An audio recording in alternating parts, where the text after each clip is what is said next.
To 99 TV నేను ప్రియాంక. అభిమానం అప్పుడప్పుడు ప్రాణాల మీదకు తెస్తుందని అంటుంటారు. అది పుష్ప 2 సినిమా విడుదల వేళ అక్షరాల నిజమైంది. ఒక నిండు ప్రాణం గాలిలో కలిసిపోతే మరో ప్రాణం మృత్యువుతో పోరాడి తిరిగి వచ్చింది. ఈ నేపథ్యంలో టాలీవుడ్ అగ్ర నిర్మాత అల్లు అరవింద్ మెగా కోడలు అల్లు స్నేహారెడ్డి తీసుకున్న నిర్ణయం ఇప్పుడు ఇండస్ట్రీలో హాట్ టాపిక్ గా మారింది. 2024 డిసెంబర్లో ప్రపంచవ్యాప్తంగా పుష్ప 2 మ్యానియా నడుస్తోంది. అల్లు అర్జున్ ఫ్యాన్స్ అందరూ థియేటర్ల దగ్గర పండుగ చేసుకుంటున్నారు. హైదరాబాద్ లోని ఆ ప్రీమియర్ షో దగ్గర జనం ఇసుక వేస్తే రాలనంతగా ఉన్నారు. తమ అభిమాన హీరోను ఒక్కసారి చూడాలని, సినిమా చూడాలని తెగ ఎగబడ్డారు. కానీ ఆ ఉత్సాహం క్షణాల్లో ఊహించని విషాదంగా మారింది. జరిగిన తొక్కిసలాటలో రేవతి అనే మహిళ ప్రాణాలు కోల్పోయారు. ఆమె కుమారుడు శ్రీతేజ్ తీవ్రంగా గాయపడ్డాడు. సినిమా చూడాలని వచ్చిన ఆ కుటుంబం ఆసుపత్రి పాలైంది. తల్లిని కోల్పోయి కొడుకు మంచాన పడి ఆ ఇల్లు చిన్నపోయింది. ఆ రోజు జరిగిన సంఘటన యావత్ సినీ ప్రపంచాన్ని దిగ్భ్రాంతికి గురిచేసింది. శ్రీతేజ్ పరిస్థితి అప్పట్లో చాలా విషమంగా ఉంది. నెలల తరబడి ఐసీయూలో మృత్యువాతతో పోరాడాడు.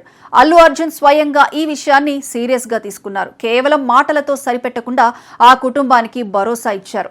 బాధితులకు అండగా ఉండేందుకు అల్లు అర్జున్ ఏకంగా 2 కోట్ల రూపాయలను డిపాజిట్ చేశారని తెలిపారు ప్రముఖ నిర్మాత దిల్ రాజు. అయితే డబ్బు ఒక్కటే అన్నిటినీ తుడిచేయలేదు. ఆ కుటుంబానికి కావాల్సింది ఓదార్పు, మేమున్నామనే నమ్మకం. సరిగ్గా అదే పని చేసి ఇప్పుడు అందరి మనసు గెలుచుకున్నారు అల్లు అరవింద్ స్నేహారెడ్డి. ఎలాంటి హడావిడి లేకుండా, కెమెరాల గోల లేకుండా అల్లు అరవింద్ స్నేహారెడ్డి నేరుగా శ్రీతేజ్ నివాసానికి చేరుకున్నారు. ఇంటి లోపలికి వెళ్లిన వారు శ్రీతేజ్ ను పలకరించారు. అతని ఆరోగ్య పరిస్థితిని అడిగి తెలుసుకున్నారు. మేమంతా ఉన్నాం, భయపడకు అంటూ ఆ యువకుడికి ధైర్యం చెప్పారు. ఒక స్టార్ హీరో భార్య, ఒక అగ్ర నిర్మాత స్వయంగా ఇంటికి వచ్చి ఓదార్చడం ఆ కుటుంబానికి పెద్ద ఊరటనిచ్చింది. తల్లిని కోల్పోయిన ఆ బిడ్డకు వాళ్లు ఇచ్చిన భరోసా కోట్లు ఇచ్చినా రాని ప్రశాంతతను ఇచ్చింది. ఈ పర్యటనలో అన్నింటికంటే హైలైట్ ఏమిటంటే అల్లు అరవింద్ తీసుకున్న నిర్ణయం.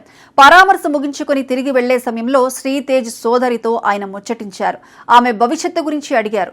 ఆ చిన్నారి కళ్లల్లో ఉన్న ఆవేదనను చూసిన ఆయన అక్కడికక్కడే ఒక గొప్ప హామీ ఇచ్చారు. నువ్వు బాగా చదువుకో, చదువు బాధ్యత అంతా నాది, నిన్ను నేను చదివిస్తాను అని అల్లు అరవింద్ మాటిచ్చారట.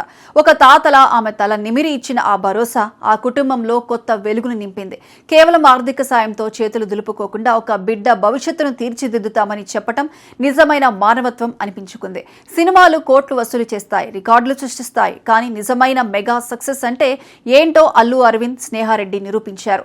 అభిమానం వల్ల జరిగిన నష్టాన్ని పూడ్చలేకపోవచ్చు, కానీ బాధితుల గుండెల్లో గూడు కట్టుకున్న బాధను ఇలాంటి పరామర్శలు తగ్గిస్తాయి. అల్లు అర్జున్ ప్రకటించిన 2 కోట్ల సాయం ఒక ఎత్తైతే, నేరుగా ఇంటికి వెళ్లి ఆ బిడ్డల భవిష్యత్తుకు భరోసా ఇవ్వటం ఇంకో ఎత్తు. పుష్పరాజ్ అంటే కేవలం తెరపై తగ్గేదేలే అనడం కాదు, కష్టాల్లో ఉన్న ఫ్యాన్స్ కోసం ఇలా దిగి రావటమే రియల్ హీరోయిజం.